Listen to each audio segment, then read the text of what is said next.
I have transmitted to you the Buddha eyes. The eyes that can look deeply. You have the seed of the Buddha eyes in you. So when I say transmission, you understand there is the emptiness of transmission. The one who received the transmission, the object transmitted, and the transmitter, we are all one. So I'm speaking in that kind of language. I have transmitted to you the Buddha eyes. Please do use it.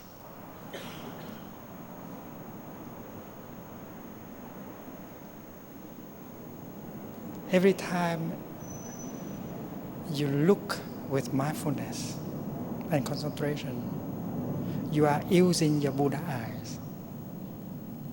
And that is for the sake of all of us. Because how wonderful to look with your Buddha eyes.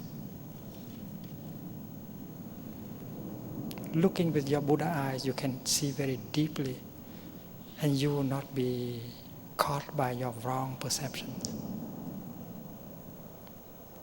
You'll be able to understand yourself, to understand the other person. So ask the question as whether you are using your Buddha eyes or you are using the other kind of eyes. Please do not say that you do not have the Buddha eyes. The Buddha eyes is not an abstract notion or concept. You do have it. If you know how to empower your eyes with the energy of mindfulness and concentration, you have the Buddha eyes available for looking.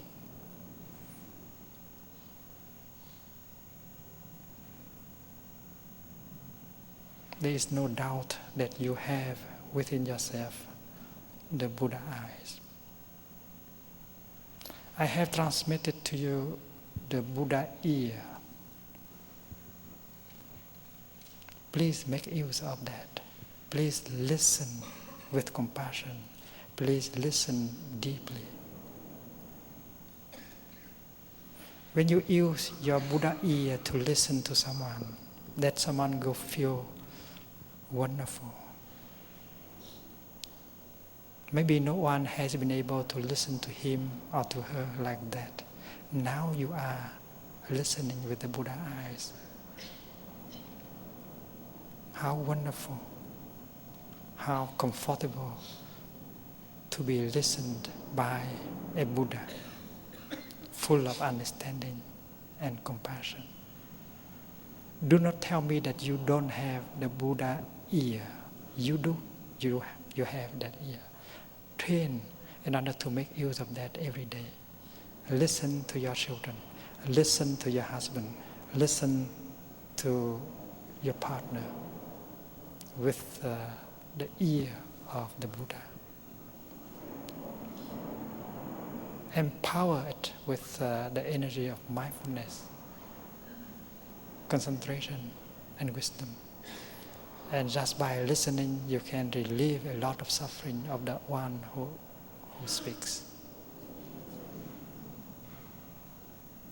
I have transmitted to you the Buddha hand.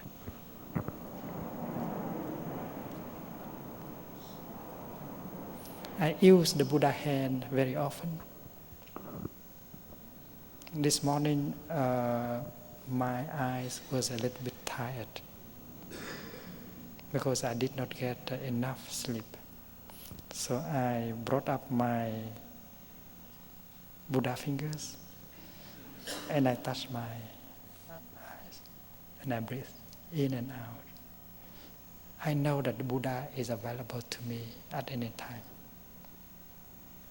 With some mindfulness and concentration, your hand becomes the hand of the Buddha, and whatever you touch, you can produce a miracle. Touch your body, touch your feeling, touch your heart with the Buddha hand. Learn to do it. Because the Buddha is not out there. The Buddha is in every cell of your body. She is one of your ancestors, spiritual ancestor. And if you know how to touch, the Buddha will be manifested and available to you. Don't run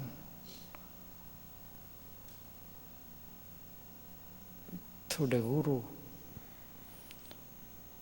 Don't run to anyone else. You have the Buddha, the teacher within you. And if you know, you can have him touching you with his hand, with compassion. He is like any other ancestors. If you want your mother to touch your forehead, go ahead and produce the mother hand and touch your forehead. Remember when you were small, you had a fever and you were so alone. Suddenly mother appears like an angel and she used her wonderful hand and touched your forehead. You felt wonderful because that hand is full of love and concern. Even if your mother is no longer there, but if you know how to touch, your mother will be born again at any time within yourself.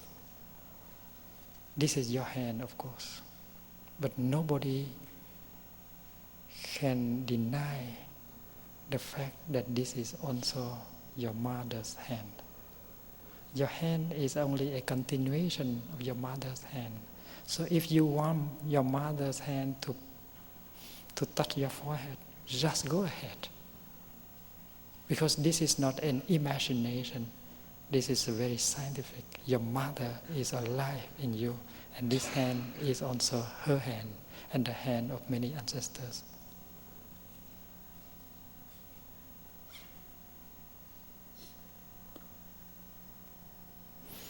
There is a Vietnamese artist who left Vietnam for the United States about 40 years ago. His mother was illiterate. She could not write either Vietnamese or French or Chinese. But before he left the country, his mother said, son, you go over there. And sometimes you miss home, you miss me. And every time you miss me, bring up your hand and look. I am in your hand. It's wonderful. And during many years, he practiced looking at his hand in order not to miss his mother. He's still alive. He's still alive and live in this country. He told me the story. So with some mindfulness, some concentration, you use your eyes, your ear, and your hand. You can touch wonders of life that are available in the here and the now. Nothing has been lost. Nothing you have to restore. Everything is still there, intact. If you know how to reach out for it, to touch it, they will be available.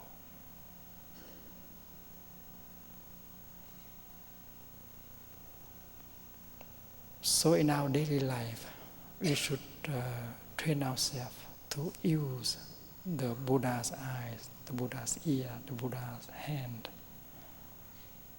And you will avoid making a lot of mistakes. You'll be able to bring relief and happiness for several people around us. Understanding and love are real things.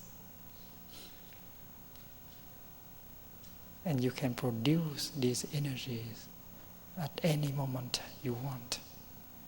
Be fully present, be fully alive, and you can perform miracles in this very life.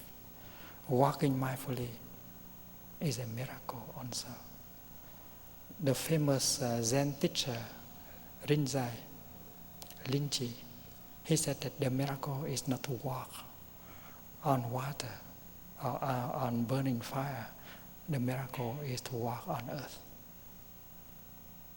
Walking on earth, touching the earth, become fully alive, enjoying every step you make.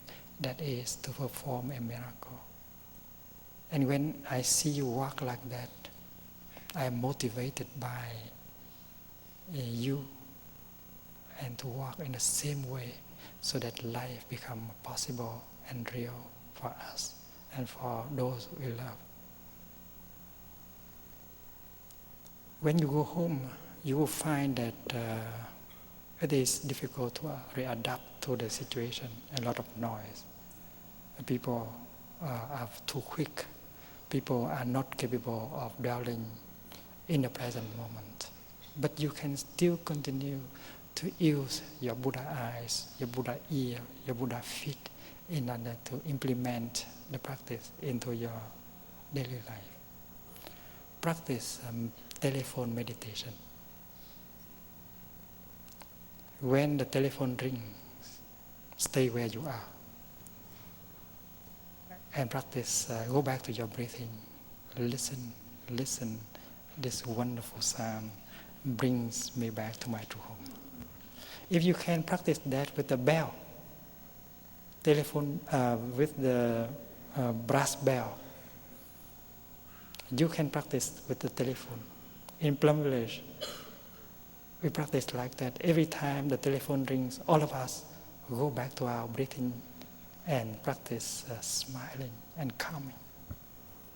And if you come to visit us in Plum Village, in no time at all, you will participate in telephone meditation.